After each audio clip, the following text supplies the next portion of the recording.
Well, hello, everybody. Happy Monday. What can we say?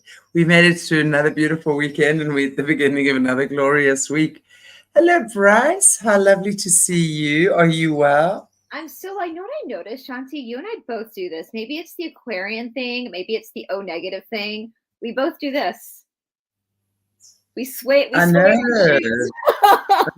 And, our and I so often get criticized for it. So often. So, They're yeah, I just think jealous. We've got so much extra prana and energy and vitality that we just have to sway. exactly. And just kind of like keep alive, We've got so much of it. It's just you guys being jealous. You listen, for our friends watching, if you got a twirly chair, it's fun to twirl in that twirly chair. So. Exactly. You just want to twirl and spin around and have a ball. Anyway, welcome everybody. So good to see you in the chat. Pop us a hello, and it's always nice to. Hello, Joanne. So lovely. Joanne, aren't you supposed to be sleeping already? Good grief. You're the mother of my kangaroo namesake. You should be in bed getting you asleep. Kidding, Joanne. How lovely. Okay, so good to see you all, everybody. And wow, what a topic we have today. The life of Cesar. It is spelled like that, Cesar, right? Cesar, Cesare. There's two different pronunciations, Cesare or Cesare. Cesare drives me crazy because there's no H. But, I understand. I say Cesare. I say Cesare. Okay, Cesare, Cesare Borgia. Yeah. Wow. Now, guys, again, we're hitting on some controversial topics here with these topics, right? So please, if you are uncomfortable, don't like what we're saying, move on. Please don't sit here and declare war on us in the chat. Seriously, we have so much of that. We just, just if you don't like the topic, if you disagree, either respectfully disagree or toddle off, because then this is grown-ups conversation. But it's like, just, I mean, and Billy Carson, I'm going to put a link. And in fact, Brice, when you start talking, I'm going to find it and I'm going to put it in the comment, but I'm also going to put it in the description.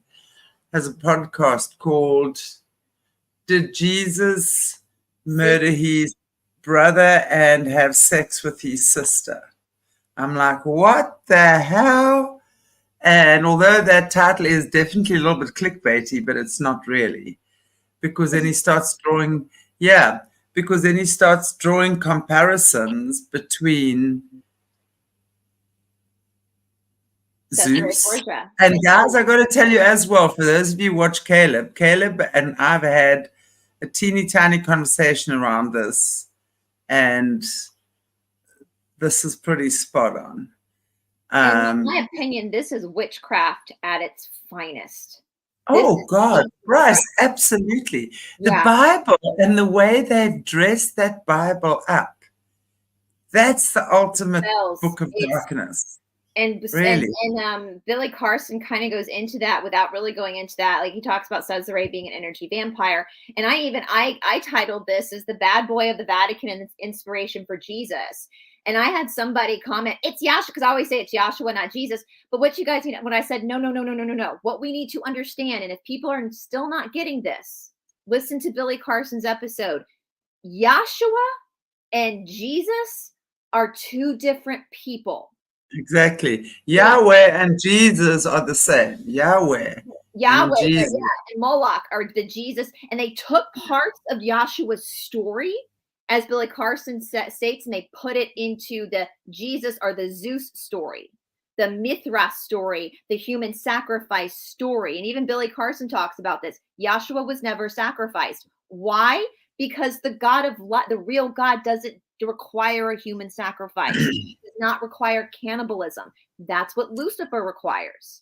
And so, sorry, I want to just chime in here because, and I know, what, it's one thing that I know when with Kerry Saint as well, in one of my interviews with her, we spoke about this as well.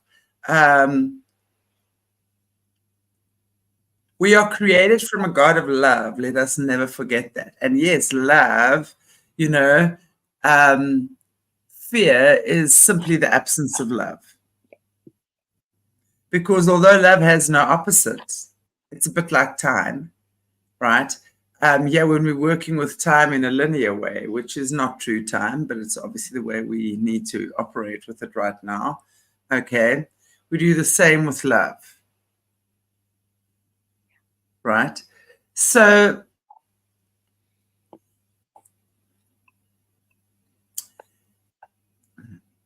sure, there's just, I mean, there's just so much, coming in around that at this point. So so of course, fear is the opposite of love.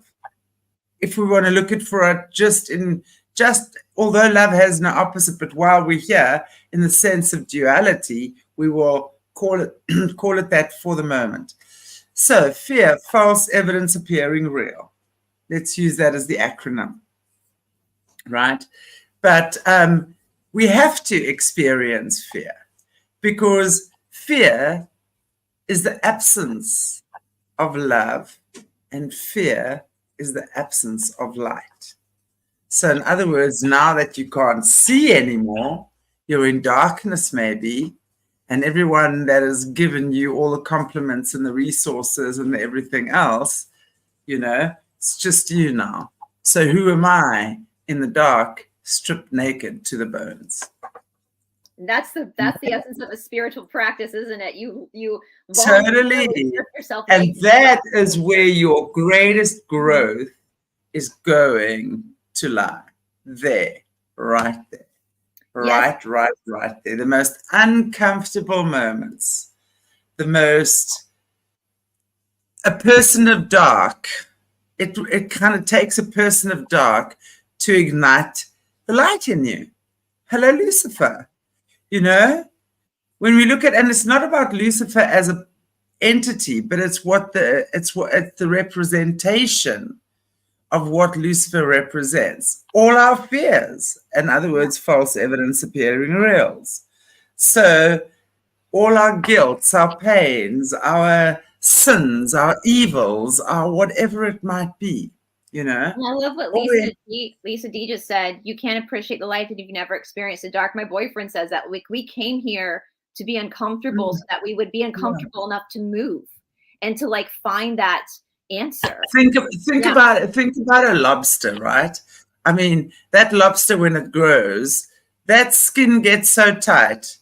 It's got all the shell, rather. It pops and peels, and it can't be very comfortable when that's happening.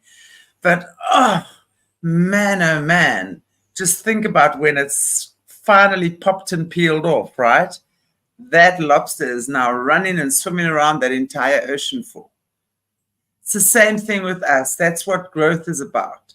Growth is always an uncomfortable phase in life because we have to release certain beliefs from the past that no longer serve us. And in fact, what I'm looking at doing is also, talking about past stuff and how it does serve us. Yeah. Because that's how we learn. And it was funny what Billy Carson was saying again. And it's just like, of course, it's how we learn. Without the past, you have nothing about who you are here now. Mm-hmm. So we have to start looking at things differently, and religion and all of that sort of stuff as well. Yeah. I mean, if we don't have that, you ain't got no future. That's for sure. But it's amazing. Yeah, there's a lot to unpack there. I love it though. And hopefully hopefully this information will make you angry enough that it will inspire you to change. I heard Marnie Alton say this past weekend. Change is inevitable. Growth is optional. Yeah. Change is inevitable. Growth is optional. And I just want to reassure you guys, I will defend Yahshua until the end of my days.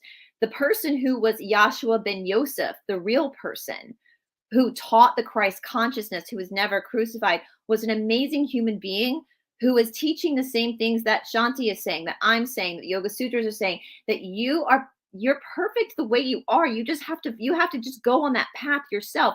Nothing else can save you. You have to save you. You have to, and you were made. You don't think, I know it's overwhelming and it's hard, and the initiate's path is a hard road to walk down. But that friction, it's like I always say, the match, you have a match, it has everything on it. It needs to light itself, but the match cannot light itself until it's struck up against the matchbook. Friction, exactly. Friction. And that's what the uncomfortable stuff is. And so I want to assure every person, and how amazing is it that the cabal has created this huge religion where you have to accept and believe in this human sacrifice in order to so you have to accept the blood. What does that sound like? In order to be led into paradise. And they've set this system up like the Vatican, where there's these other human beings. It's a pecking order, right? Which we know from the law of one, that's a negative polarity, a pecking order. In God's world, we're all, now you can have teachers, but teachers are very different. Look at if you compare it to the military, you got an entire pecking order in the military, and it's kind of like how they've based, it's like how the Luciferian system is based their generals and whatever it is that they call themselves, in this system. I mean, they've all got their titles. They love their titles. And that, that gives them that sense of power, right? Yeah. But in when that's flipped around and you're working and you're aligned with God, there is no competition for it's like you automatically understand, oh yes, it's like a piece of the puzzle fitting. You just slot in and this is my purpose, and nothing makes you happier. And the piece of the puzzle next to you is fulfilling their purpose, and nothing makes them happier. And now that the two of you have slotted in, both fulfilling your purposes, and nothing makes either of you happier, can you imagine how much magic is created from that energy? When you've found yourself truly, right? When you are back in that beautiful space of alignment, jealousy doesn't exist. You don't have to kill and shoot and rape and pillage to get what you want, because you're fully in alignment with the understanding that there is enough for all. Exactly. Everyone has. I was about to say, like all these fundamentalists. You don't need 27 boats and 42 cars and 17,000 hotel. I don't know. I mean, 1,000 rosaries and all that. The thing is too, like people, we get attacked a lot, Shanti, and I'm like, curious, you guys, everything I'm sharing with you guys, this is fact. Like, this is research. Like, this is not, I have opinions on the research, but if, feelings aren't facts. We have to remember that. I know we say that to the other side, like the normies, the lefties, were like, feelings aren't fact. You feel like you're a man, but you're a woman. Like, feelings aren't fact. But we need to look at ourselves and say the same things to ourselves. So for those from the fundamentals, feelings, just because your opinion, you're offended by the research, feelings aren't facts. The research is research, and the truth doesn't change because of your opinion of it. The truth doesn't change because of your opinion. And I always think people who tell me that I'm going to hell because I read the missing books of the Bible, or I have a different view on God, that's just them projecting their own fears that they're actually going to hell. Because I know I'm good. I have a great relationship with God. I don't fall for that shit anymore. I broke away from that a long time ago. And so I'm hoping, my hope and prayer is that by sharing the story of Cesare Borgia, and also because Billy Carson doesn't really go into the history of Cesare Borgia. He just talks about basically the witchcraft around this and around the Jesus painting. And so it kind of goes together, because we're going to talk about the history of him, but I'm hoping this will liberate you, this will liberate people. God doesn't live in the parameters of a book, and how dare the fucking church steal the soul essence of the good things Yahshua did for spellcasting purposes. Because remember, the darkness can't create anything. They can only steal and invert. So they ciphered the essence of Yahshua that was powerful and good, that helped people, and they wrapped it into this demonic story of Jesus to entrap you. Doesn't that piss you off? It pisses me off. And it pisses me off for Yahshua too. Hell no, you don't have power over me. If a pastor came to my door and knocked on it today, I'd just laugh at him and be like, you and your black robe, the black robe represents the cult of Saturn, which is where we get the word Satan from. You and your fraternity of Satan can just fuck right off because I'm good. But and it's also interesting because what he was saying was that Enlil, who's the creator of all these systems on the planet, Enlil, right? Create the banking systems, all these horrific systems. And he decided when he got here, this planet was going to stay like that forever. And Enlil and Zeus are the same entity. Oh, Zeus is awful. I covered Alexander the Great talking about Zeus.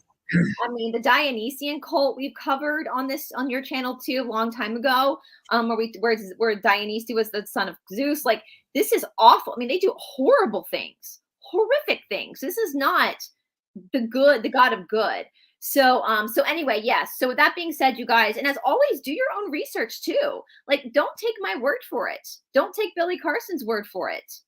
Do your own research. All right. So yeah, absolutely. So should we get started into the story of Cesare Borgia? Yeah, absolutely. It's super interesting. Not only, in my opinion, was Cesare Borgia the inspiration of Jesus, but I think in more of a funny perspective, he is like the original, like, the entire character of Jesus. Entire character, yeah. He is literally, I think he's like the inspiration of bad boys. I mean, I had a tendency for a while to date the bad boys. Like, because remember we talked about his sister Lucrezia last week, which I have a lot of empathy for her. But remember the Borgia children, Cesare, Lucrezia, Juan or Giovanni, and Joffrey, they were like super good looking. You know, they got their mama's genes. Like, they were super good looking for their time.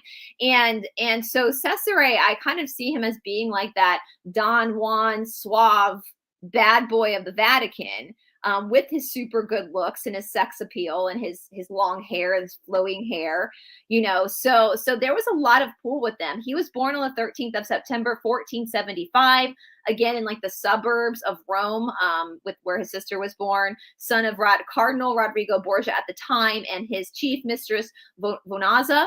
Again, Rodrigo would go on to be Pope Innocent VI. Once again, if you're new to this, if you're just signing in for Cesare Borgia, which I absolutely understand that, we've many episodes. We've done an episode on Lucrezia. We've done an episode on Rodrigo Borgia and Pope Innocent VIII, the Pope before Rodrigo.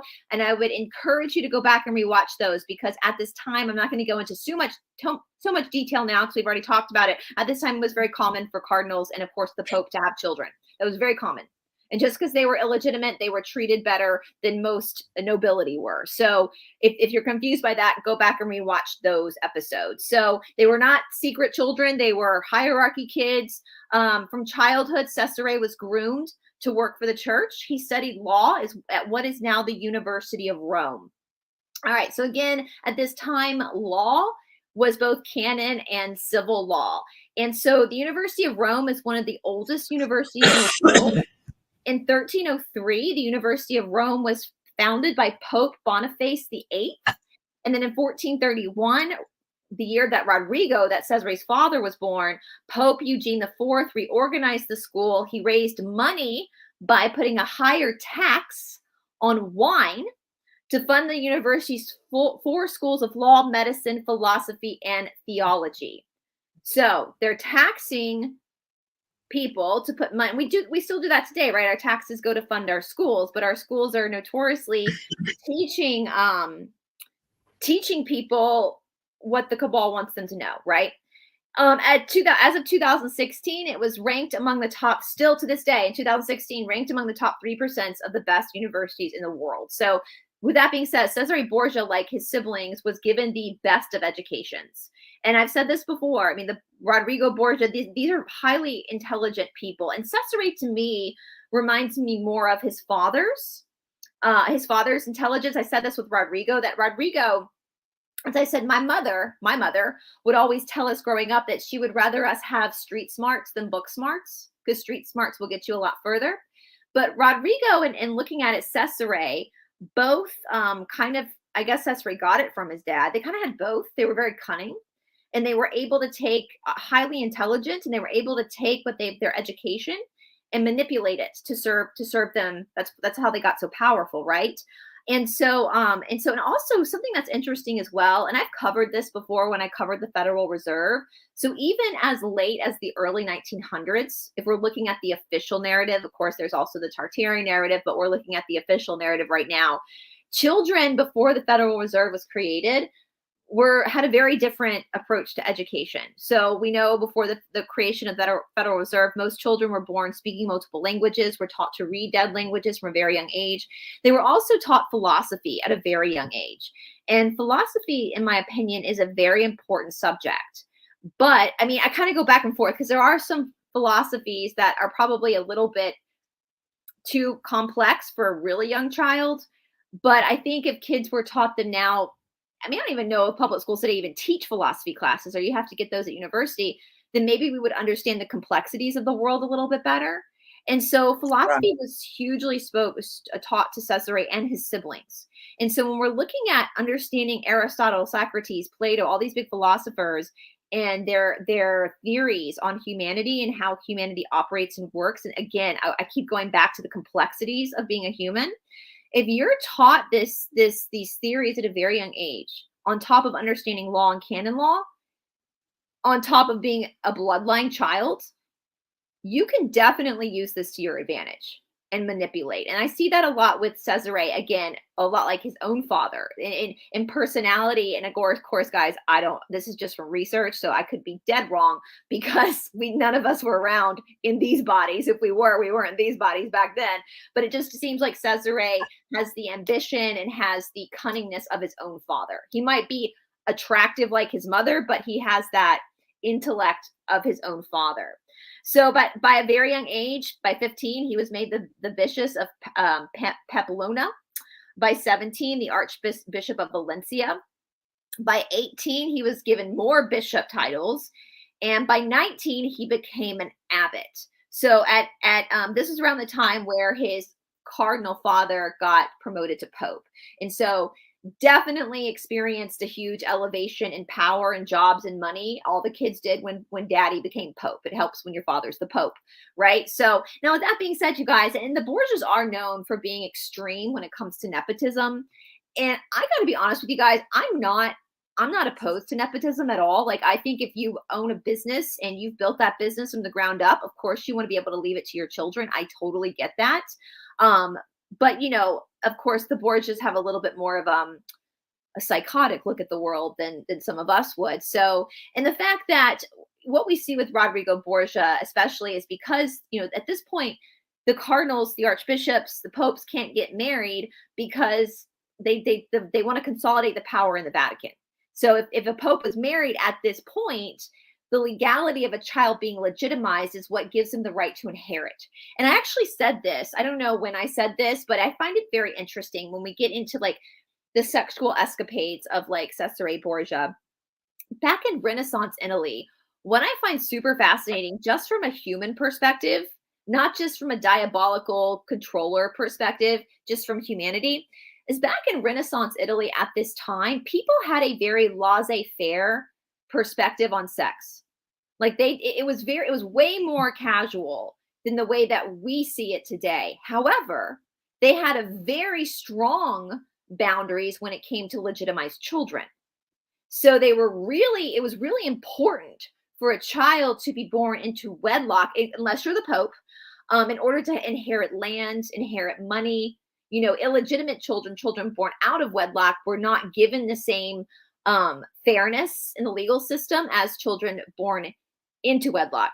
Now, today, I think it's flipped a little bit. Like, I think we're a little bit more conservative today when it comes to sex, but yet we don't care today if a child is born or in and out. That's not really even a thing anymore, right? It's like the legal system honors a child born out of wedlock the same as it would, as far as like inheritance is concerned. And so it's really interesting to kind of, from a human perspective, to see how that's moved around a little bit. And I do believe it comes down to the fact that most people today, and I know there are other countries that still do arranged marriages, but for most of us in the Western world, we marry for love. And we can divorce pretty easily. There's more choice when it comes to our partner. So I think that's why we're able to not be so laissez-faire about intimacy like they were, because they were not marrying people that they found attractive or loved. It was all political alliances, right? And so they would have these, as we spoke about with Lucrezia and her last husband. So anyway, he's given all this power. He's elevated. Now, with Cesare, there is, I will bring up, if you go and look up, do this research for yourself with Cesare, there's this kind of this point of contention with a lot of historians. Most people believe that Cesare was the oldest born son of Rodrigo and Vonesa, but some people believe it was Giovanni or Juan, his brother. I tend to go along the path of that he is the oldest. Cesare is the oldest. They're only like a year apart, very close in age. And the reason why I feel like Cesare is the oldest is simply because if you research both of them, which we are going to cover Juan, it's going to be the next person we cover. Cesare Borgia just gives oldest child energy. There are huge amounts of psychology books you can read about where you number in the order of siblings. And oldest children, especially of bigger families, tend to be way more ambitious. They tend to be control freaks to an extent. They tend to be very organized. They are, so, and that's what I see with Cesare. Cesare definitely gives, he, as shitty of a person as he was, if he said he was going to do something, he would be a great employee, because if he said he was going to do something, he did it. Now with Juan and Cesare, though, because they were so close in age, Juan definitely, Giovanni was his birth name, but they called him Juan. That was his nickname.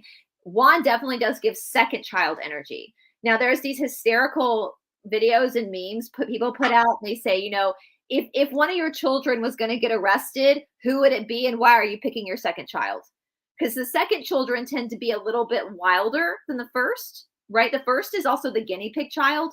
The first child, as one comedian said, if you're the first child, you were born to people who had no kids. So you were like the experimental child.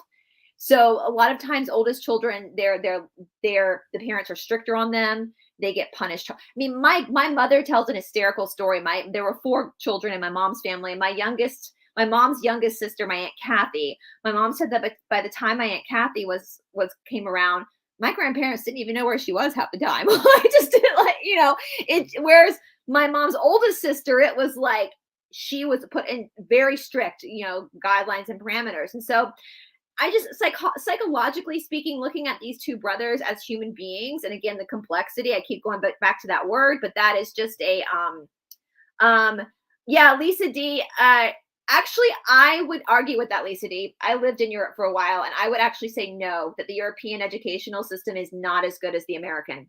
And I had some experience, and I was actually shocked. But again, I went to a private school, so I don't know. But I was actually mortified at some of the stuff people were saying to me that they had learned in school or didn't learn in school. It was actually quite shocking. But it's all messed up anyway. But at this point, there was no America. It was, this was the late 1400s, early 1500s. So according to the official narrative, Christopher Columbus had just 1492. He was selling the ocean blue as Rodrigo Borgia was taking the papacy. So it was just Native Americans here in the American continent at that point. I will say Rodrigo Borgia, though, Cesare's father, was the man who made it legal for them to take the Native Americans and put them into slavery in Europe. So people always think the triangle trade that Black people were being brought to the American colonies to be slaves, but they forget to tell you, the powers that be, that there was a triangle trade going on in Europe as well, where Native Americans were captured and brought into Europe to work as slaves as well. So, and Rodrigo was the one that said, that sounds like a good idea. So I ask you, my friends, does that sound like something Yahshua, a Christ, would say? Like, let's enslave these human beings and make them come to Europe and be our slaves? Absolutely not. But that's what Rodrigo Borgia signed that into canon law, that the Native Americans got to be slaves for the Europeans. So, what a shit show of an earth we decided to incarnate onto. I put a picture of him up because it just is so annoying. It's somebody had that kind of power. Hang on, let me just find him here. Shall I put the one of him up? There we go. Oh, there's Cesare. Yeah, so this was his father that signed it into like canon law that the Native Americans could be taken in as slaves. So, so again, back to Juan and Cesare. So there was a lot of competition between Juan and Cesare. And again, I think sometimes is competition in siblings, healthy competition. And they were both vying for their father's affection, which I think happens a lot. You don't have to be born into a cabal family to have that situation play itself out. But Cesare, again, I believe older child energy, he would go and like rescue Juan a lot.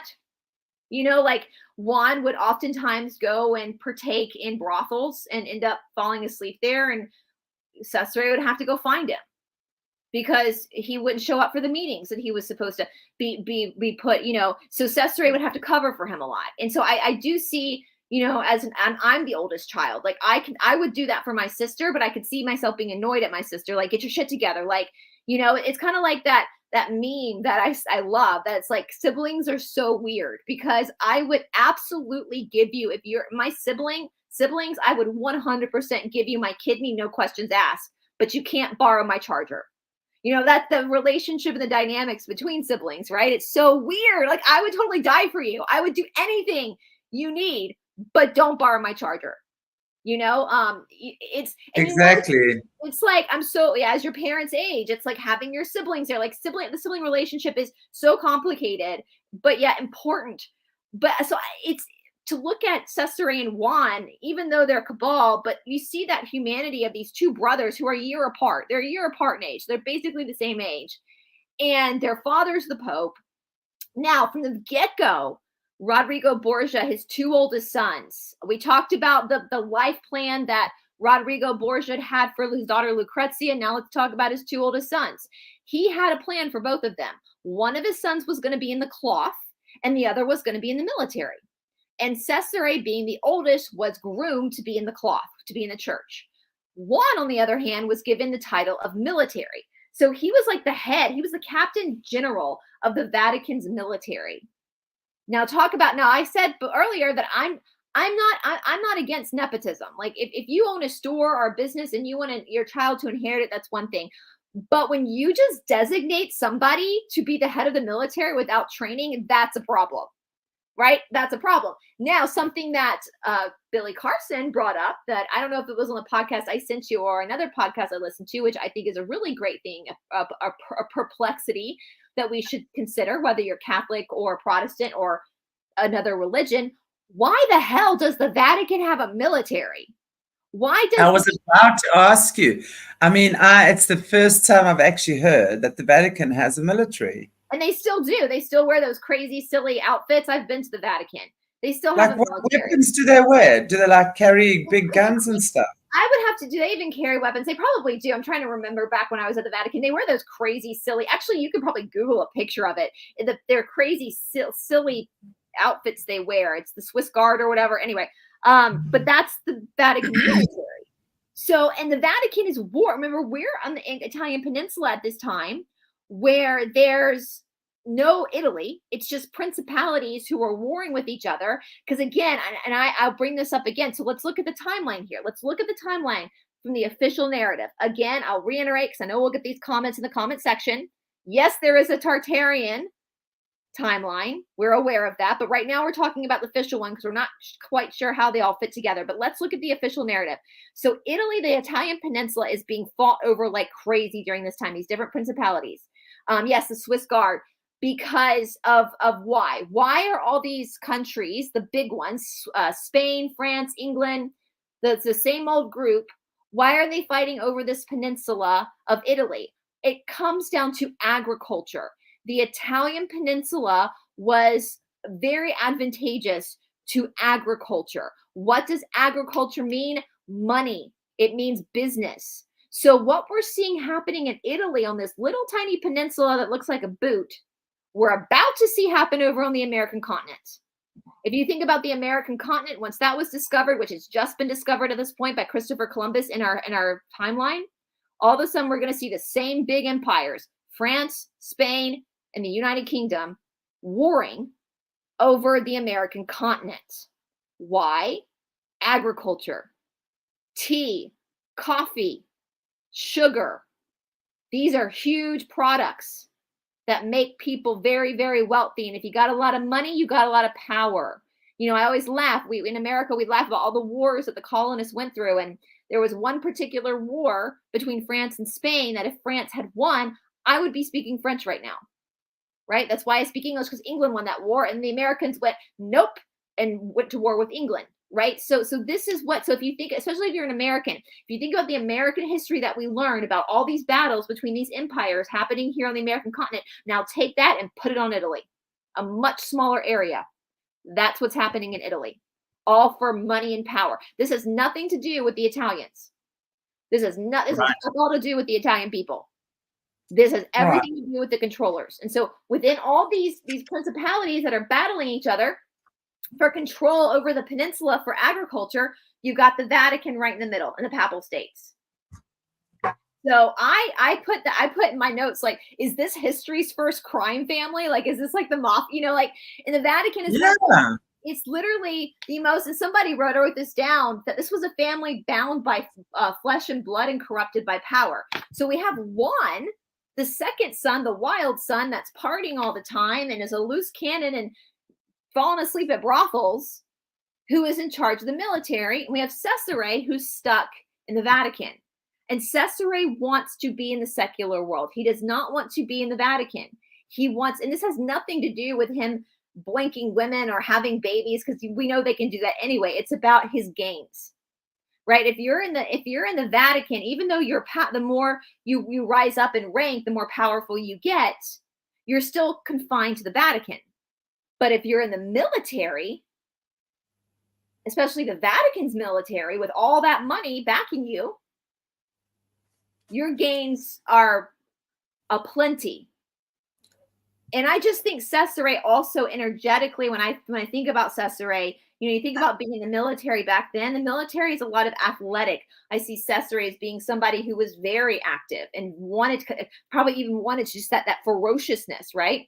So we have this conflict between these two sons, some aggression, but we also do have the brotherly love, where Cesare is going and finding Juan and getting him back, you know, washing him off and getting him back into his job, you know. But in 1497, we have an unsolved murder. And that is the assassination of Juan, which we're going to talk more about when we cover Juan. So this is definitely, again, Juan and Cesare are a point of contention. There's definitely a point of contention between the two of them. They were also, both Juan and Cesare, this is so messed up, you guys. Both Juan and Cesare at this point also had one of the same mistresses. They were both boinking Sancha of Aragon. Who is Sancha? We could probably do a whole show on Sancha of Aragon. She was Joffrey, the younger brothers, full-blooded, they're all full-blooded siblings, their younger brother's wife. So Joffrey was married to Sancha for political, right? Sancha's also the sister, if you guys remember, of Lucrezia's second husband, Alfonso. So we're talking, this family is like this, right?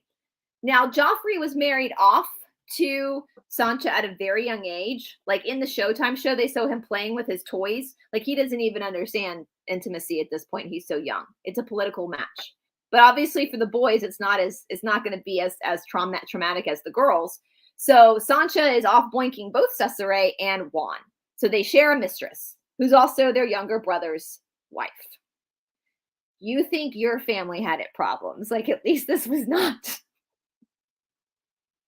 Could you imagine if somebody? I'm not hearing you. I mean, why is she even married to the one? Why didn't she just stay there and just become all of their little matlets? Why? King of Naples. So Sancha and Alfonso's father was the king of Naples. So by marrying into the king of Naples, then that gives more land to the Borgia family. So that's why she was married to Joffrey, the youngest brother, to have those political alliances with. And Juan, at this point, I think Juan was already married to somebody else. And of course, Cesare at this point is in the cloth. So he can't get married. It's illegal for him to get married. So isn't he gay? Well, there's speculation he was bisexual. He definitely wasn't gay. He had a lot of illegitimate children, a lot of them. Well, bisexual. He was literally putting his winky into any hole that would have him. I mean, he was he died with, I mean, he was so scarred with syphilis, which we'll get to at the end of his life. I mean, the dude was like boinking all the time. So he definitely was not gay, but he was probably bisexual. But we'll get to that. So a lot of people. So again, Juan goes missing in 1497. They don't know where Juan is. He's gone missing. And a few days later, his body is fished out of the river. And again, I always laugh because you think of the mafia, you go swimming with the fishes. Like there are going to be a lot of people swimming with the fishes with this family. Like literally, they're drowning them. And so Juan's assassination, his murder, is still unsolved. Like they still have, a lot of people, and I know Billy Carson takes the perception that Cesare Borgia probably killed his brother. And I know a lot, but I kind of go back and forth on this because a lot of historians will say he was the easy target. But let's be real. The Borgias had so many enemies. They had so many enemies. And Juan was reckless. He was reckless. So he wasn't as street smarts as his Cesare was. Like Cesare could also be a little bit reckless and party and do things, but he was always watching over his shoulder. Juan wasn't. So in reality, a lot of historians have believed that Juan probably was not killed by Cesare, that he was probably killed by another enemy. But a lot of people, I mean, again, that's up to you guys to decide. I don't know if we'll ever know the truth. It's still an unsolved mystery of who killed Juan. So, but because Juan is now unalived, Cesare can now maneuver a little bit more, right? So on the 17th of August, 1498, Cesare resigns from the College of Cardinals. He was the first person in history to ever resign from the Cardinals. All right, so there's a lot of things historically attributed to Cesare. This is one of them.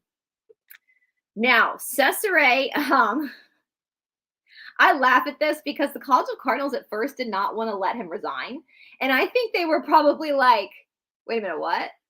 You can do this? Like they were like did not know what to do. They were like a deer in headlights. They were like, I didn't know you could do this. Like, can you really resign? Like, can this be done? Can this be done? But when your daddy's the Pope, yeah, it can be done.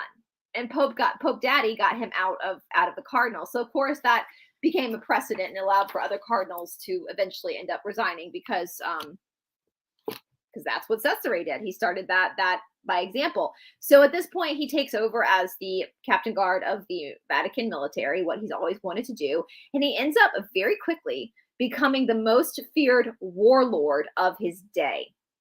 Most feared. That's how brutal he is. Now, at this point, Louis XII of France makes him a duke. And this is where things are going to get really interesting and going to end up being part of Cesare's downfall. So Louis XII of France, who's now the king of France, Charles is dead, and it's now Louis XII. He's married to a woman named Joan of Valois. But Louis wanted to annex Brittany onto France. So if you are from France, if you're watching and you're from Brittany, this applies to you. This is why you're French. Okay, this whole story. Okay. So the only way that Louis can annex Brittany onto France at this point is by a contractual marriage. But he's already married to Joan of Valois. So what does Louis need?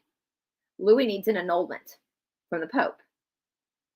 This is why I say it was very common for cardinals, archbishops, and popes to have children, because this is how the Pope sits above the kings, right? So he's on the top of the pyramid. This is how the kings get what they want, is by giving favors to the Pope's children, right? So Louis goes to, already made Cesare a duke. So he's already starting to suck up to the Borgias by making Cesare, just giving him a dukedom, which a duke, guys, is a prince. That's what a duke is. And he goes to Rodrigo, Pope Alexander VI, and he says, listen, dude, I really want to annex this upper part of the continental France. It's on the English Channel. It's called Brittany. I really want to make it part of France. And I can't. The only way I can is if I marry Anne of Brittany. But I'm already married. So can we just make this Joan of Valois go away? And so Rodrigo says, under one condition. You've already made Cesare a duke, so therefore a prince. Now I want you to arrange his marriage to a bloodline princess. And they actually say that, a bloodline princess. So Louis, now we've talked about this before with Henri IV, the missing head of King Henry IV of France, and Catherine de' Medici, and that whole situation. But Navarre, which is an area in the Pyrenees, which is the mountain chains that separates Spain and France, to enemies, to empires that are enemies. This mountain chain has been a point of contention between these two empires, right? So there is a family in Navarre. This is where Henry IV came from, where the Bourbon line comes from. The Bourbon line consists of Louis XIV, the Sun King, Marie Antoinette, Louis XVI. The Pesor family to this day all come from this Bourbon line in the Pyrenees of Navarre. You know what? You know, Shanti and I are both O negatives. You know what the royal families love the most? What bloodline they love the most? O negative. Where does it come from? The Pyrenees, from Navarre. All starts to make sense. So the crown, the throne of France, and the tiny little throne in Navarre, they're cousins. They work together. They're both French principalities, even though they're their own. It's like down here, they're governors, while this is the president. They're the same family. Okay. So Louis arranges for Cesare to marry Charlotte. This Charlotte is the sister of the King of Navarre, John, whose name is John at this point. So in order for Louis to get the annulment from Joan of Valois, in order to scratch, you scratch my back, I'll scratch yours, he's got to now marry Cesare to his cousin down in Navarre. All right. So he marries Charlotte. He is now a full-on duke, or a prince, who's now married into a royal house. So this now is advantageous, not just for France, but for the House of Borgia, right? Because now the Borgias have a hold as well, because this is a contract between two families. So Cesare marries Charlotte on the 10th of May, 1499. He gets Charlotte pregnant and then runs off to support the French king in military. So he's going to go fight with his brother-in-law, John III, the king of Navarre, and of course Louis XII, the cousin of the king. He's going to be fighting for the French military.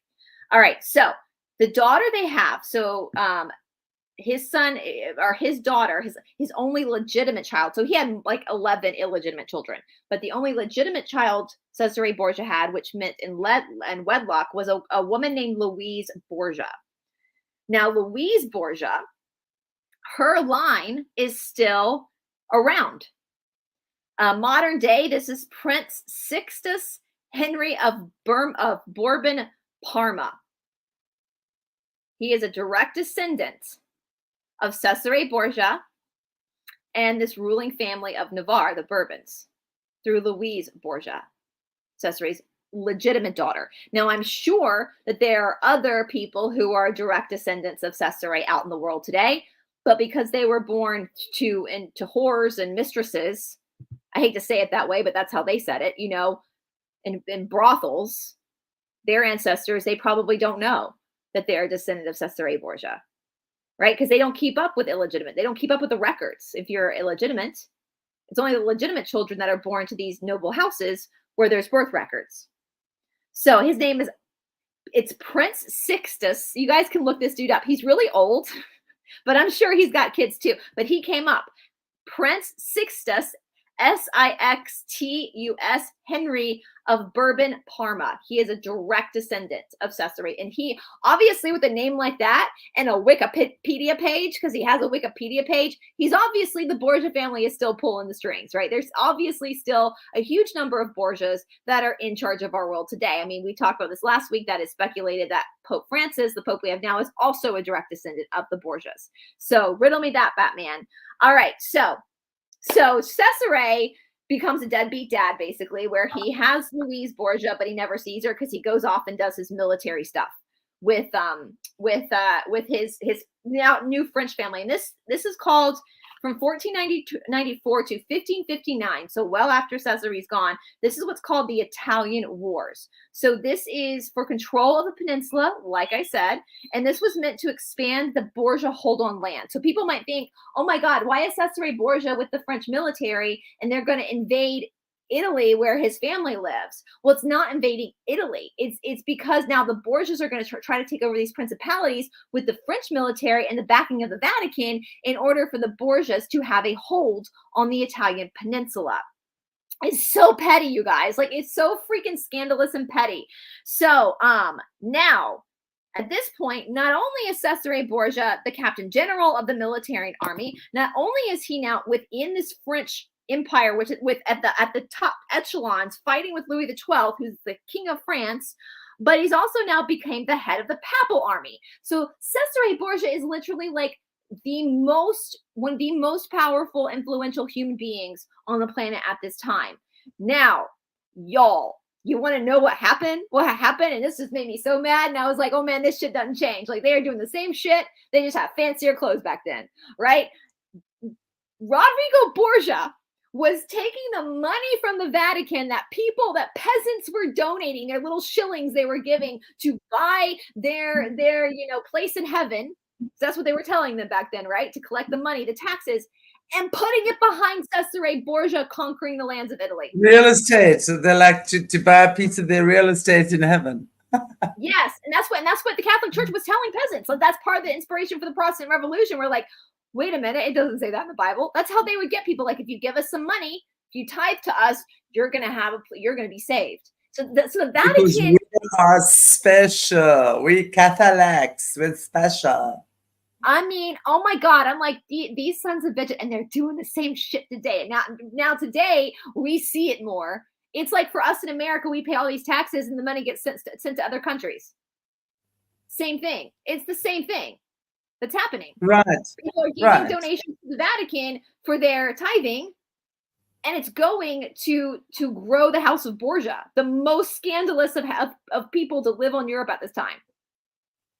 So, and I feel so bad for like the common folk, because at least in our world in 2024, we can effing talk about it.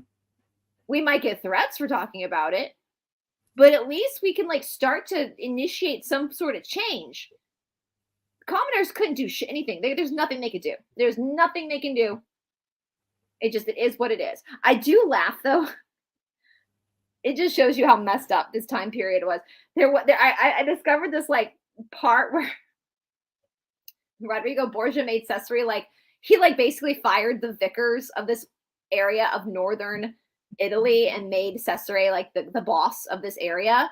And actually the vicars that were before Cesare were so nasty and awful that Cesare was actually it was a relief for them. And that's the thing too, I will say about these psychopaths and these people.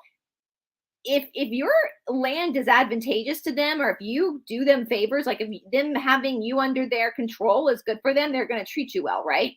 So Cesare Borgia actually treated the people of this area that he was governing now pretty well, because he needed that support, right? It's not like he really cared. Like, I think Lucrezia, his sister, as we spoke about last week, when her father passed away, it was like the best thing for her. And everybody in the area she lived in Italy, just when she finally passed away, people mourned for her because she was just so kind and just so giving to the people and really tried to be good. Whereas Cesare is more using this for his political advantage.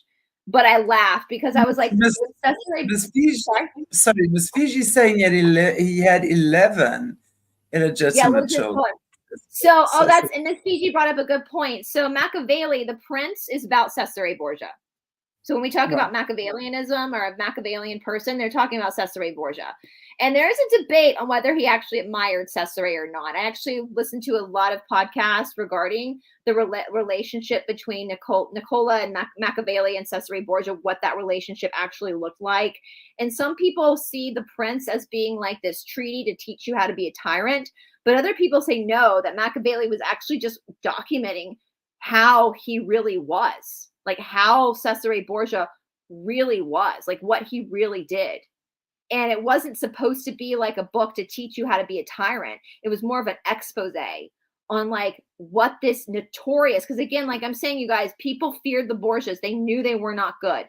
And so Machiavelli, and I think it got a little twisted as the centuries went by, and people thought that this was like him admiring Cesare, and that's where the Machiavellian came from, that term, like to be a Machiavellian is to be like do unscrupulous things to get power. So there's a debate between that. And it's interesting, Miss Fiji. I would say that if that's something you're interested, I would encourage you guys go. There's a lot of like political theorists and poli-sci people and historians who will talk about the different perspectives now on the Prince that he wrote, the political book he wrote, The Prince, that he's known for. We do know it's about Cesare. 100% it's about Cesare Borgia. But just like, what was the point of writing it? Was it admiration or was it an expose?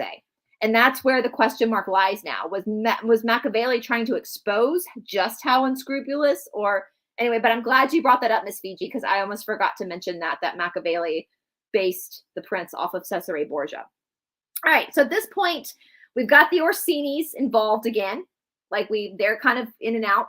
They're being hired by the Borgias. The buyer, yeah, that's how powerful the Borgias were, you guys. The Borgias hired the Orsinis. When we think of Orsini now, we think of them as being super powerful and like, but yeah, they're like the Italian mafia. Yes, and there's like rumor that they're actually in with the English royal family. Anyway, but the fact that the Borgias were hiring them, like helping hands. Yes, Miss Fiji, we're going to get to that. That has to do with the Jesus painting. We're going to get to that after we get through his life. We're going to get through his life quickly, and then we're going to talk about Da Vinci.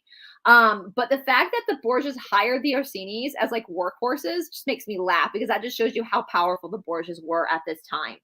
Now, of course, Cesare Borgia developed a lot of political enemies, and they all ended up dead in the river. I kid you not. I think this is where the mafia learned how to drown people. Was from the Borgias, because that was their main. He would just. What river was that? And is it haunted at all? All over the rivers, all over Europe, wherever he was escapading with the military. All right. So in 1503, Alexander VI, the worst thing happens for Cesare Borgia. Alexander VI dies. And again, as we said, again, historians don't know if it was malaria or poisoning. I'm going with poisoning because that just seems a little bit more likely. I'm just going with malaria. Malaria. I really think it would have been malaria. After me.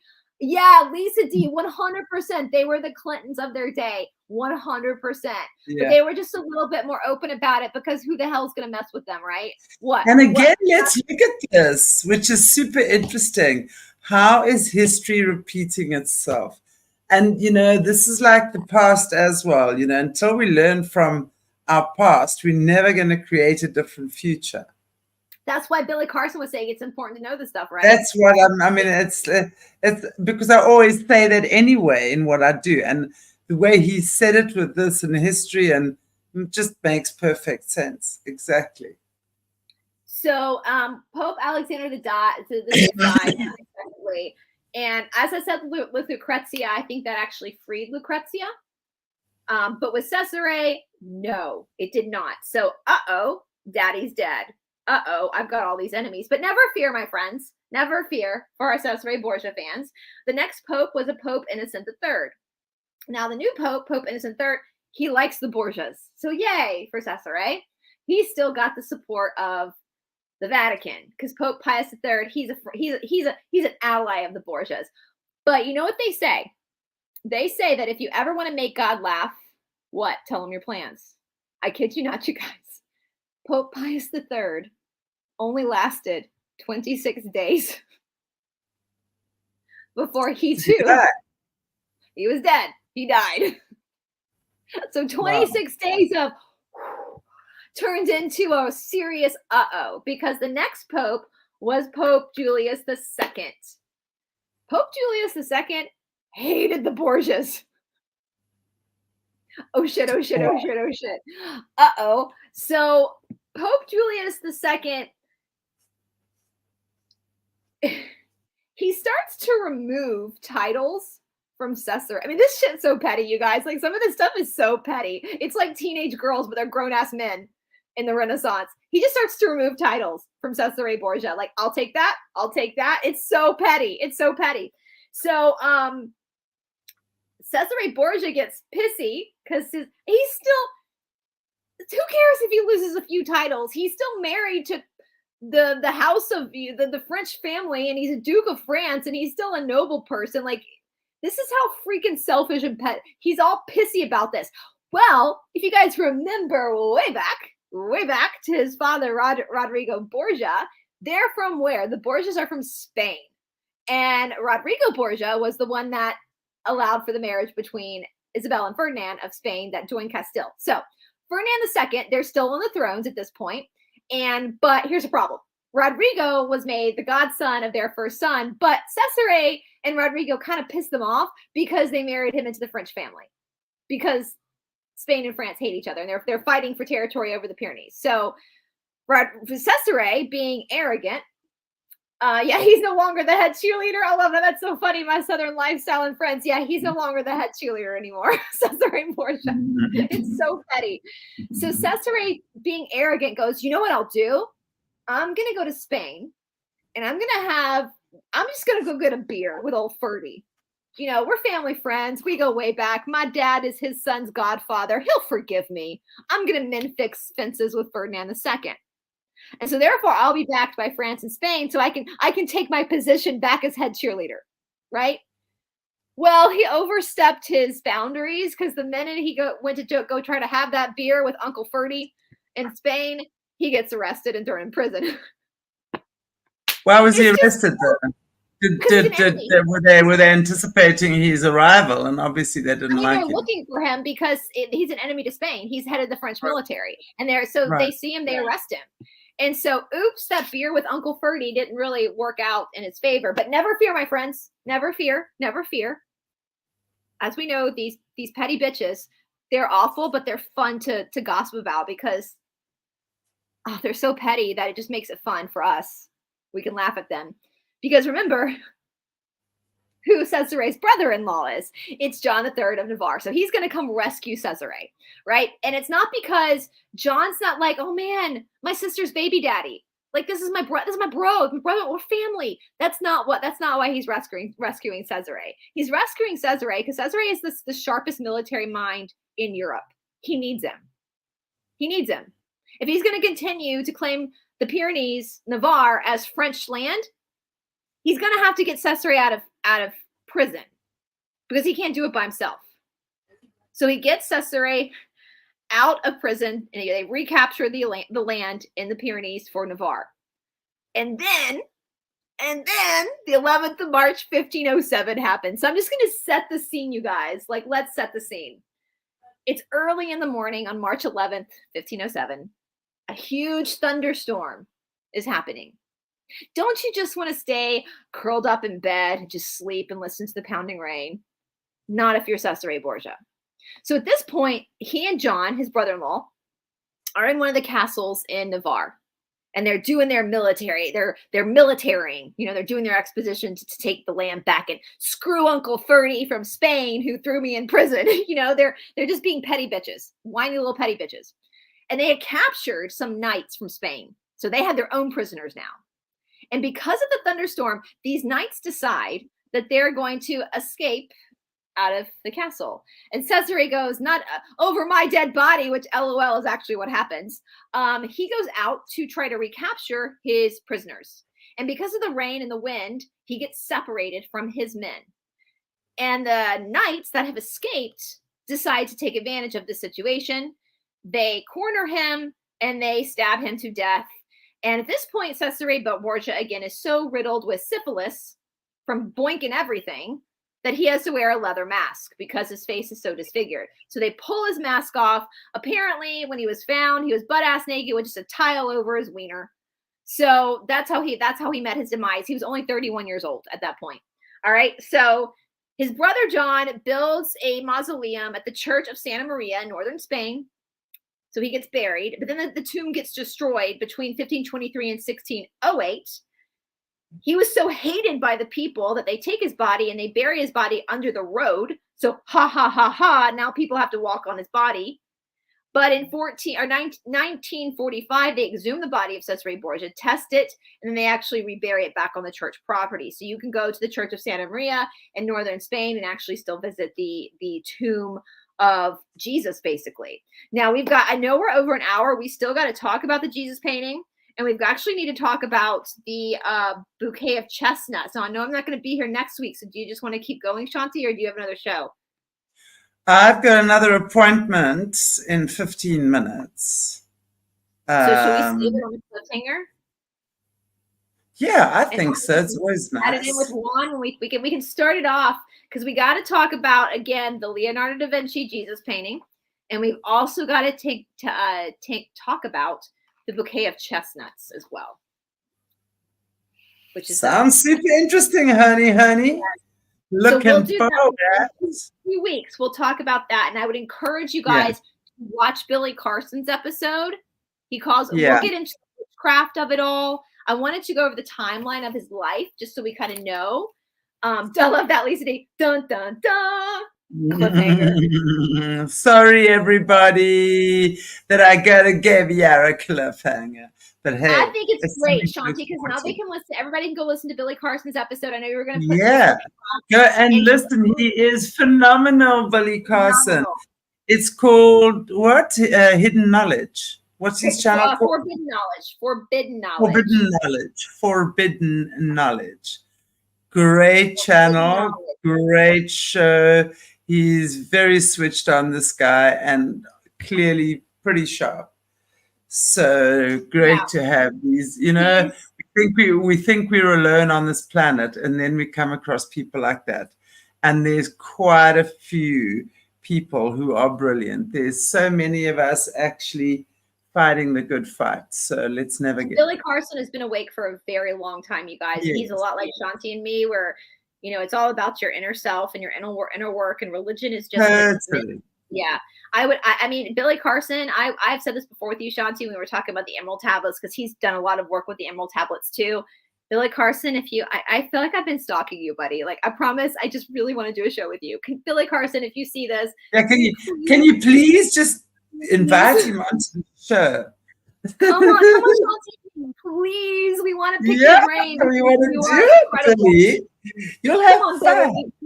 You'll have fun. We would love to talk to you. I would love to talk to you, Billy. I just think, and God bless him, from what I understand, he had an experience when he was younger and he couldn't understand it. And so he went on this journey of figuring out what that was, and that opened up everything for him. And now he spent all these years collecting knowledge. And then once the internet came around, he was like, oh, now I have somewhere to put this knowledge. So he does podcasts with Joe Rogan. Like, he's great. So I would please watch that episode, guys, so you can get more of an idea of what we're going to be talking about next week with the witchcraft and all the stuff going on behind the scenes with Cesare Borgia. So you have more of an understanding of how that affects us today with religion. So, yeah. Beautiful show, beautiful day, beautiful Brice, beautiful viewers. Thank you so much, everybody, for... Lisa D, that particular one is called Did Jesus Murder His Brother and Have Sex with His Sister? I mean, I'm like, what are you talking about? We know that didn't happen. But I was interested to see, obviously it was a little bit of a clickbaity title, but not really. It's true, because Yahshua didn't do that. And he's very clear about that. There's a difference between Yahshua and Jesus. These are different entities. They're different people. So, I cannot wait. He also talk about how he speaks about Yahshua. Now, I mean, I know, Jesus, according to what he's saying, the word Jesus, Jesus, and up until, and that's what you were saying as well, up until 1524, there was no J in the alphabet, so it was Isus. And Isus is actually Enlil, the entity called Enlil, right? And that's Zeus, right? It's not Yahshua. They took elements of Yahshua's life and put it into that story to manipulate it and soul steal, but he speaks very highly of Yahshua. He's a huge, from what I see, huge fan of Yahshua. But and the more you love Yahshua and Yahshua's teaching, the more the Jesus story pisses you the F off, because you know what it really is. So, exactly. Because then he talks about as well Yahweh, because now Yahweh and Jesus are actually the wrong names. That's the name that Zeus, because then they put obviously this I want to call him Cesare, Cesare, or Cesare. He says that too. He's like Caesar. And I just love that. That's what I love about him is he he doesn't even really give a shit because like you're so low in what you did, you know, and you know, the energy vamp that he's taking the energy. We'll get into that next week, and this might be great, Shanti. Dan, you know, God works in perfect ways. I'm gonna be gone I won't be here next Monday, but I will be back the next Monday. So this will give you guys time to research it too, so we can have a more thorough conversation over it with our audience, and we're like, what's really going on? For sure. With this. That'll be great. So everybody, if you want to go and watch that podcast, I think it's fantastic. I love stuff like this. You know, like, what the hell is this? When I sent this to you.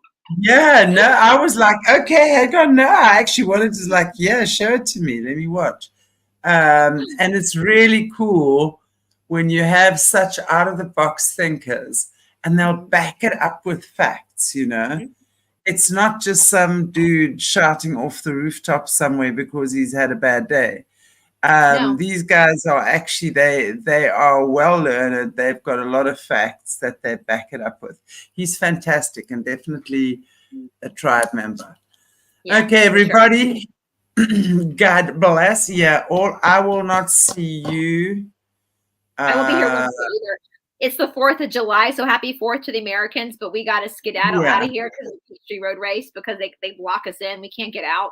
And so it used to be fun before lockdown. Now we're like, I'm not too sure about this. Don't want to be stuck in the city being blocked in. Guys, and I just want you please to keep Caleb in your prayers. As those of you, he was supposed to do a show last night.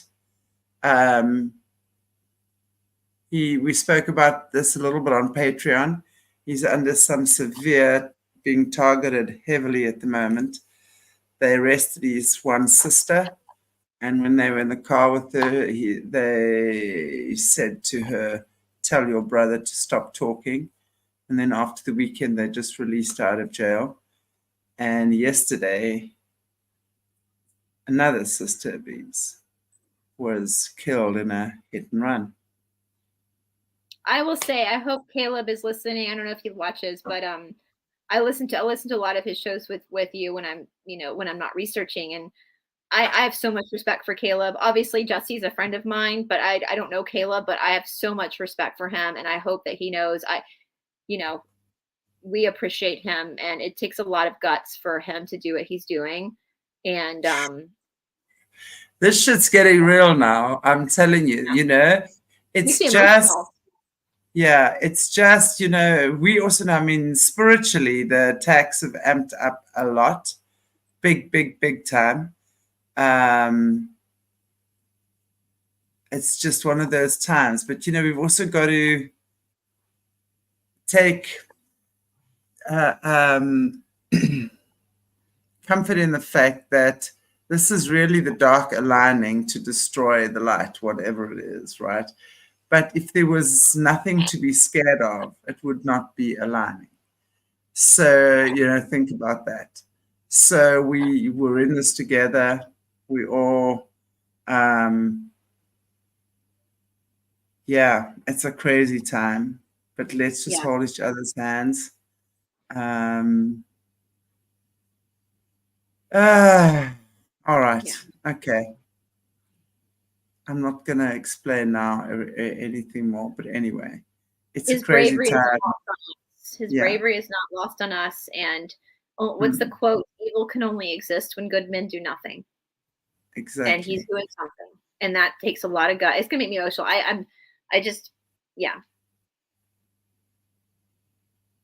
So let's just keep each other in our prayers. And thank you so much. And Brice, we will see you next week, Monday. No, not next week, Wednesday. Next week, Wednesday. I'll be back, not this Wednesday, but next Wednesday, and we'll get back into the stigmatas and stuff then. And then Monday we'll do So not this Wednesday, but next week, Wednesday. Not this Wednesday, but next Wednesday we'll do Padre Pio, and we've been talking about the stigmata. And that next Monday we'll do the Banquet of Chestnuts, the Jesus painting, and the unsolved mystery of the death of Juan Borgia. Yeah. I like it. I really, really, really do. Okay. Okay, everybody. God bless. Hang on. Let me just find my thing. And I'll see you. Yeah, I'll see you this week again. Jess is back as well. I just can't even remember where my mind is right now. Chat to you soon. God bless. Bye, guys. Cheers, everybody.